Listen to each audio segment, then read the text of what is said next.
Hello everyone. आज के इस लेक्चर में हम डिस्कस करेंगे electric field due to thin sheet.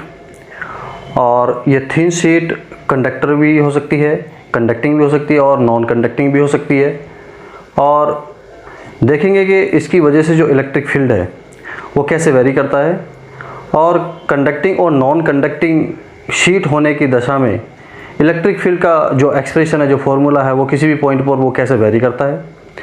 इसके बाद हम देखेंगे कि जो कैपेसिटर होता है वो भी हम देखते हैं कि दो कंडक्टिंग प्लेट को जब हम बहुत पास में रखते हैं तो इस समायोजन को हम कैपेसिटर बोलते हैं। तो वहाँ पर इलेक्ट्रिक फील्ड का क्या रोल है, कैपेसिटेंस के कंस्ट्रक्शन के बारे में कुछ डिस्कस करेंगे। और इससे आगे हम डिस्कस करेंगे कि कैपेसिटर के और डिटेल में भी हम जाकर वहाँ पर डिस्कस करेंगे कैपेसिटर कैसे वहाँ पर उसकी कैपेसिटी को कैसे बढ़ा सकते हैं, या चार्ज स्टोरेज डिवाइस वो किस तरह से है। तो वहाँ पर सबसे बड़ा रोल है कि जो हम कैपेसिटर के अंदर देखते हैं कि कंडक्टिंग एक प्लेट हम वहाँ पर यूज़ करते हैं, तो वहाँ पर इलेक्ट्रिक फील्ड कैसे आता है। तो उससे पहले हम देखेंगे कि electric field due to non conducting और कंडक्टिंग शीट। तो आज का हमारा यही टॉपिक है कि electric field due to charge sheet ये नॉन कंडक्टिंग भी हो सकती है और ये कंडक्टिंग भी हो सकती है। जैसे कि हमने यहाँ पर डायग्राम में दिखाया हुआ है, एक non conducting large thin sheet हमने यहाँ पर ली है। थिन शीट बहुत लार्ज है, आइडियली अगर हम कहें तो ये इन्फाइनाइटली लार्ज इसको हम बोल सकते हैं, और थिन है, काफ़ी थिन ये शीट यहाँ पर दिखेगा। और इस पर जो चार्ज प्लस ये यूनिफॉर्मली इस पर सरफेस पर डिस्ट्रीब्यूट है, और इसकी जो सरफेस चार्ज डेंसिटी है वो सिग्मा है। अगर इस किसी पॉइंट पर, या हम कहें कि r डिस्टेंस पर, अगर r डिस्टेंस पर हमें इलेक्ट्रिक फील्ड इस थिन शीट की वजह से कैलकुलेट करना हो, तो उसके लिए हमें एक गॉसियन सरफेस यहाँ पर ड्रॉ करना पड़ेगा, जो हमने यहाँ पर डायग्राम में दिखाया हुआ है कि एक सिलिंड्रिकल गॉसियन सरफेस हमने यहाँ पर ये ड्रॉ किया है। तो एक तरीके से जो इलेक्ट्रिक फील्ड हम थिन शीट की वजह से कैलकुलेट करेंगे वो गॉस लॉ की हेल्प से हम यहाँ पर करेंगे। गॉस लॉ हमने पढ़ा है, और उसमें देखते हैं कि क्या है कि electric flux passing through from close surface, that is integration for close surface E dot D A is equal to Q enclose upon epsilon naught. ये हमारे पास गॉस लॉ का फॉर्मूला है, और हम इसकी हेल्प से यहाँ पर इलेक्ट्रिक फील्ड फाइंड कर सकते हैं। यानी कि हम ये देखें कि वहाँ पर फ्लक्स कितना है, टोटल फ्लक्स कितना है, वो इस रिलेशन के इक्विवेलेंट होता है, और यहाँ से इलेक्ट्रिक फील्ड को हम इसके बराबर रख देंगे, तो वहाँ से हम देख सकते हैं कि जो हमारा इलेक्ट्रिक फील्ड होगा वो क्या होगा। तो ये एक्सप्रेशन अगर हम यूज़ करें, this is the expression for Gauss law के integration for close surface E dot D A is equal to Q enclose upon epsilon naught. Q enclose यहाँ पर क्या होता है, ये चार्ज एनक्लोज है, जो हम गॉसियन सरफेस हमने माना है, इसके अंदर कितना चार्ज एनक्लोज यहाँ पर हो रहा है, ये वो है। पहले हम डिस्कस कर चुके हैं कि सरफेस चार्ज डेंसिटी क्या होती है। सरफेस चार्ज डेंसिटी की बात करें तो चार्ज पर यूनिट एरिया जो हमारा होता है वो सरफेस चार्ज डेंसिटी होती है, और यूनिफॉर्मली चार्ज इस पर डिस्ट्रीब्यूट है, तो सरफेस चार्ज डेंसिटी इसकी यूनिफॉर्म होगी, कांस्टेंट होगी।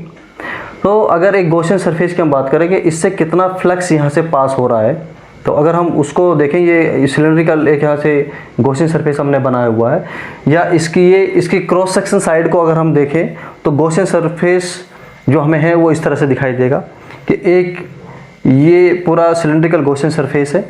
यहाँ पर इलेक्ट्रिक फील्ड की डायरेक्शन इस साइड में होगी, और यहाँ पर इलेक्ट्रिक फील्ड की डायरेक्शन इस साइड में होगी।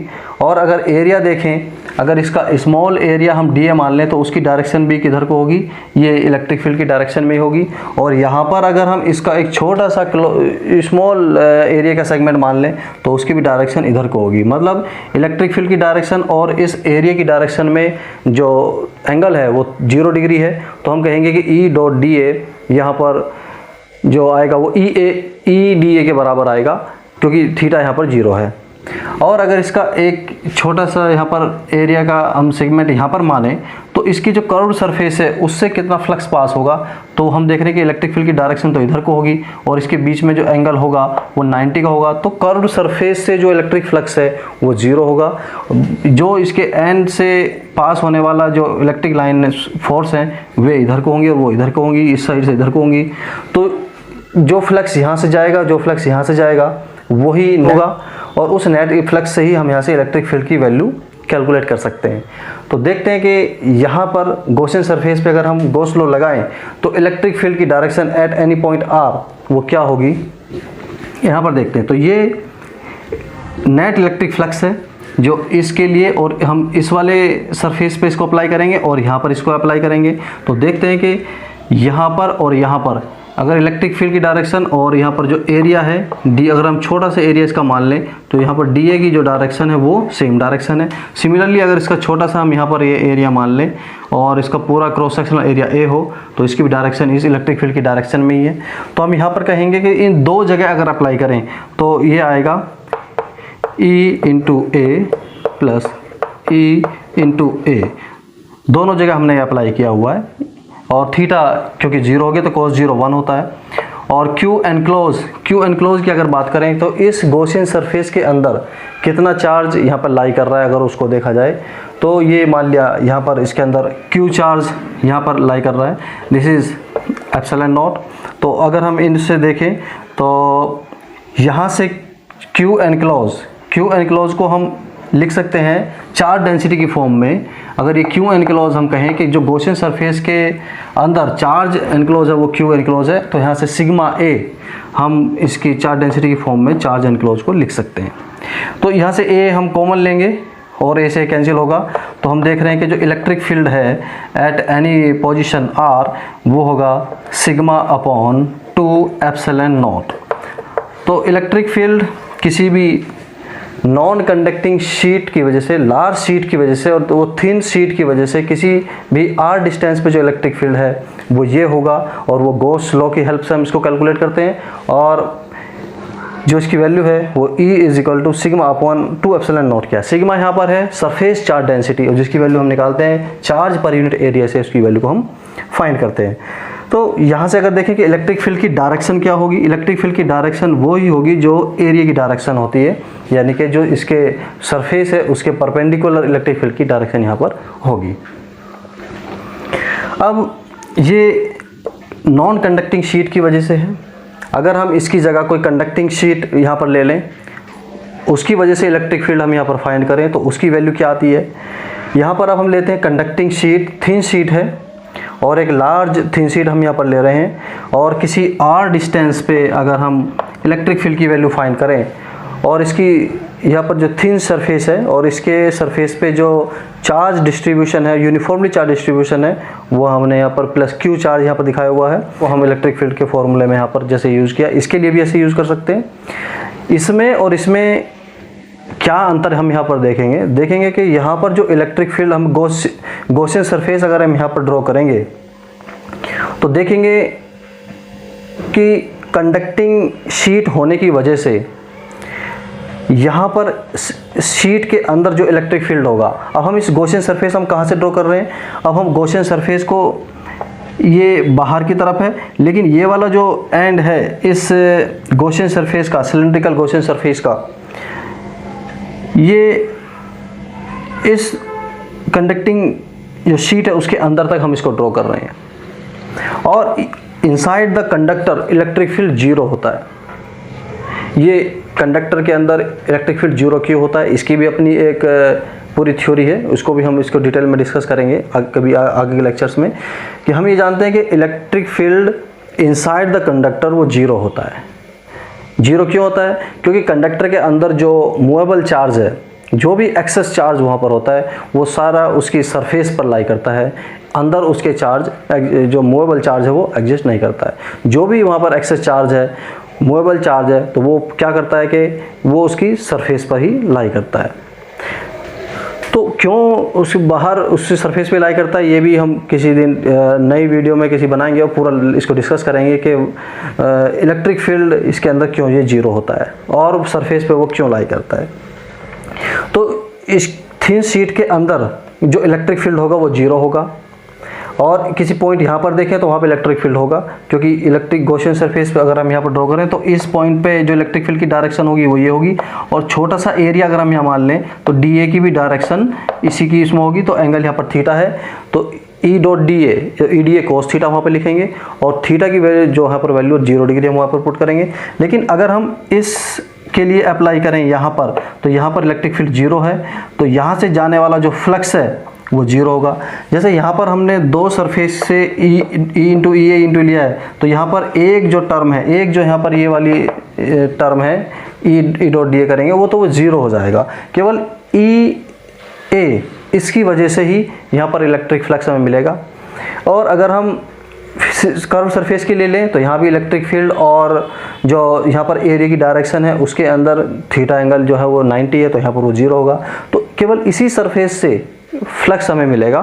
तो हम अगर कंडक्टिंग सरफेस के लिए यहाँ पर अप्लाई करें गॉस लॉ, तो देखते हैं कि उसके लिए क्या यहाँ पर एक्सप्रेशन निकल के आता है। तो उसके लिए एक्सप्रेशन जो निकल के आएगा, इंटीग्रेशन अगर गॉस लॉ हम यहाँ पर अप्लाई करें ई डॉट डी ए, तो this is equal to Q enclose upon epsilon naught. तो ये केवल एक ही सरफेस के लिए, यहाँ पर भी 0 हो गया क्योंकि एंगल 90 है, यहाँ पर इसलिए 0 हो गया क्योंकि inside the conductor electric field 0 होता है। तो यहाँ पर अगर हम अप्लाई करेंगे तो ये आएगा E into A is equal to Q enclose. अगर यहाँ पर देखें तो इसको सरफेस चार्ज डेंसिटी की टर्म में हम वहाँ से लिख सकते हैं, और ये सिग्मा ये होगा यहाँ से चार्ज डेंसिटी सिग्मा अपॉन ए। ये हमने वहाँ पर एप्सिलॉन नॉट लिखा था लेकिन वहाँ पर ये ए आएगा। तो चार्ज डेंसिटी की फॉर्म में अगर यहाँ पर लिखें क्यू एनक्लोज क्या होगा, सिग्मा ए। ए से ए अगर हम यहाँ पर देख रहे हैं कि ये कैंसिल हो रहा है, तो इलेक्ट्रिक फील्ड यहाँ पर आ रहा है सिग्मा अपॉन एप्सिलॉन नॉट। अगर इसकी डायरेक्शन की बात करें, इसको वेक्टर फॉर्म में लिखें तो एन कैप क्या डायरेक्शन है, इस सरफेस की डायरेक्शन इसके परपेंडिकुलर है, एरिया की जो डायरेक्शन होगी उसी डायरेक्शन में यहाँ पर इलेक्ट्रिक फील्ड होगा। तो देख रहे हैं कि अगर कंडक्टिंग शीट थिन शीट अगर हम ले लें तो उसकी वजह से किसी बाहर कहीं पॉइंट पर जो इलेक्ट्रिक फील्ड होगा वो सिग्मा अपॉन एप्सिलॉन नॉट होगा। लेकिन वहीं पे जब हमने नॉन कंडक्टिंग शीट ली थी, क्योंकि नॉन कंडक्टिंग शीट के अंदर इलेक्ट्रिक फील्ड 0 नहीं होता है, तो वहाँ पर जो गॉसियन सरफेस हमने लिया था वो ये यहाँ पर भी फ्लक्स निकले, यहाँ पर भी फ्लक्स की वैल्यू कुछ फाइनाइट होगी, यहाँ पर भी फ्लक्स की वैल्यू फाइनाइट होगी। तो वहाँ से जो इलेक्ट्रिक फील्ड आया था, net electric field E is equal to sigma upon 2 epsilon naught निकल के आया था, जबकि यहाँ पर सिग्मा अपॉन एप्सिलॉन नॉट यहाँ पर वैल्यू इसके निकल के आती है। तो this is the difference between the electric field for conducting and non conducting sheet के लिए। तो अगर हम पैरेलल प्लेट कैपेसिटर की वहाँ पर थोड़ा सा डिस्कस करें कि पैरेलल प्लेट कैपेसिटर में इलेक्ट्रिक फील्ड कैसे होता है उसके बीच में, तो उसको हम थोड़ा सा यहाँ पर डिस्कस करते हैं। पैरेलल प्लेट कैपेसिटर कैसे फॉर्म होता है कि अगर हम दो कंडक्टिंग प्लेट को बहुत पास लाएं, बहुत पास लाएं, और एक पर हम पॉजिटिव चार्ज यहाँ पर अप्लाई करें और एक पर उतना ही इक्वल एंड अपोजिट जो ये चार्ज है यूनिफॉर्मली डिस्ट्रीब्यूट हो रहा है उन प्लेट पर। ये प्लेट हम लाइन से दिखा रहे हैं, एक्चुअल में ये इस तरह की प्लेट है, एक प्लेन 2 डायमेंशन की शेप में है और थिन प्लेट हम यहाँ पर इसको बोल रहे हैं। तो अगर यहाँ पर किसी भी पॉइंट पर, यहाँ पर अगर हम इलेक्ट्रिक फील्ड निकालें पी पॉइंट पर inside the parallel plate capacitor के अंदर इलेक्ट्रिक फील्ड निकालें, हम जानते हैं कि इलेक्ट्रिक फील्ड पॉजिटिव चार्ज की वजह से उसकी डायरेक्शन इधर को होगी। तो ये मान लिया ई इलेक्ट्रिक फील्ड यहाँ पर ये ई है, और इसकी वजह से जो इलेक्ट्रिक फील्ड की डायरेक्शन होती है वो नेगेटिव चार्ज की ओर को होती है, यानी कि इसकी वजह से भी जो इलेक्ट्रिक फील्ड होगा वो भी इधर ही होगा। तो यहाँ पर जो इलेक्ट्रिक फील्ड हम देख रहे हैं, क्योंकि कंडक्टिंग प्लेट्स हैं, तो जो नेट इलेक्ट्रिक फील्ड की वहाँ पर क्या होगा, तो इसकी वजह से जो inside the capacitor electric field है वो, क्योंकि ए क्या होता है, एक प्लेट की वजह से इलेक्ट्रिक फील्ड अभी हमने निकाला है, तो वो होता है सिग्मा अपॉन एप्सिलॉन नॉट, और इसकी वजह से भी क्या होगा, सिग्मा अपॉन एप्सिलॉन नॉट। तो देख रहे हैं तो पैरेलल प्लेट कैपेसिटर के अंदर जो इलेक्ट्रिक फील्ड का निकल के आता है, नेट इलेक्ट्रिक फील्ड, वो निकल के आएगा 2 सिग्मा अपॉन एप्सिलॉन नॉट। ये एक फिर से नई चार्ज डेंसिटी है और उसको हम सिग्मा डैश मान सकते हैं। Sigma dash is the new charge density and it is equal to ये। तो inside the capacitor the electric field is equal to sigma dash upon epsilon naught. तो ये कैपेसिटर के बीच में इतने इलेक्ट्रिक फील्ड यहाँ से निकल कर आता है। यहाँ पर हम देख रहे हैं कि जो वैल्यू है 2 सिग्मा यहाँ पर हुआ है, यानी कि हम यहाँ से सिग्मा सिग्मा को एक तरीके से ऐसे हमने जोड़ दिया है कि 2 सिग्मा होगा। लेकिन अगर इसकी हम ज़्यादा डिटेल में अगर यहाँ पर जाएं तो एक्चुअल में ये सुपरपोजिशन के फिनोमेना को फॉलो नहीं करता है, मतलब सिग्मा 1 प्लस सिग्मा 2 इसको फॉलो नहीं करता है। क्योंकि उसका रीज़न भी क्या है कि अगर हम इस पॉइंट को किनारे पे कहीं ले जाएं तो वहाँ पर हम देखते हैं कि किनारों पर जो इलेक्ट्रिक लाइन ऑफ फोर्सेस हैं, अगर जितना मिडिल में हम जाएं तो इलेक्ट्रिक लाइन ऑफ फोर्स बिल्कुल स्ट्रेट होती हैं, लेकिन अगर किनारे की तरफ जाएं तो इलेक्ट्रिक लाइन ऑफ फोर्स कुछ कर्व शेप की हो जाती हैं। तो वहाँ से जो सुपरपोजिशन का फिनोमेना है चार्ज डेंसिटी का, वो इस तरह से नहीं होता। तो फिर भी नेट चार्ज डेंसिटी कुछ ना कुछ यहाँ से निकल के आती है। तो फिर भी ये होगा कि electric field inside the capacitor is sigma dash upon epsilon not होगा, या सिग्मा अपॉन एप्सिलॉन नॉट होगा। Sigma is the charge density between the charge plates. तो ये इलेक्ट्रिक फील्ड है इनसाइड द कंडक्टिंग प्लेट्स। अगर हम कहें कि यहाँ पर क्या इलेक्ट्रिक फील्ड होगा, यहाँ पर क्या इलेक्ट्रिक फील्ड की डायरेक्शन होगी, अगर इसकी वजह से इलेक्ट्रिक फील्ड की डायरेक्शन देखें तो वो बाहर की तरफ को होगी। अगर इसकी वजह से इलेक्ट्रिक फील्ड की डायरेक्शन देखें तो इधर को होगी, और इक्वल है, अपोजिट है, तो यहाँ पर नेट इलेक्ट्रिक फील्ड 0 होगा। अगर सिमिलरली यहाँ पर भी ऐसे ही होगा। तो पैरेलल प्लेट कैपेसिटर के बाहर की तरफ जो इलेक्ट्रिक फील्ड है वो 0 होता है, और inside the parallel plate capacitor जो इलेक्ट्रिक फील्ड है वो एग्जिस्ट करता है। इसको जब हम पैरेलल प्लेट कैपेसिटर के देखेंगे कैपेसिटी इसकी कैसे फाइंड करते हैं, वहाँ पर इलेक्ट्रिक फील्ड का क्या रोल है, वहाँ पर हम इसको डिस्कस करेंगे। और देखेंगे वहाँ पर भी कि अगर पैरेलल प्लेट कैपेसिटर के अंदर हम कोई डाइलेक्ट्रिक मटेरियल उसमें इंसर्ट करा दे तो उसकी कैपेसिटी पे क्या वहाँ पर इफेक्ट पड़ता है, उसको भी हम वहाँ से देखेंगे। तो आज के इस लेक्चर्स में हम देखेंगे कि अभी इतना ही रखेंगे, और भी इससे आगे वाले जो कुछ लेक्चर्स है उसमें हम कैपेसिटर को डिस्कस करेंगे। सब लोग इसको देखते रहिए, और कहीं भी किसी को कुछ प्रॉब्लम आती है तो आप कमेंट करके उसमें ज़रूर लिखें, ताकि अगले वीडियो लेक्चर में हम उसको और ज़्यादा अच्छे से डिटेल से उसको डिस्कस कर सकें। और कहीं भी किसी को डाउट है या कोई टॉपिक डिस्कस करना है तो आप कमेंट में उसको लिख दें, हम उसको लेक्चर के थ्रू आपको ज़रूर उसको पहुँचा देंगे। आज इतने रखते हैं। Thank you.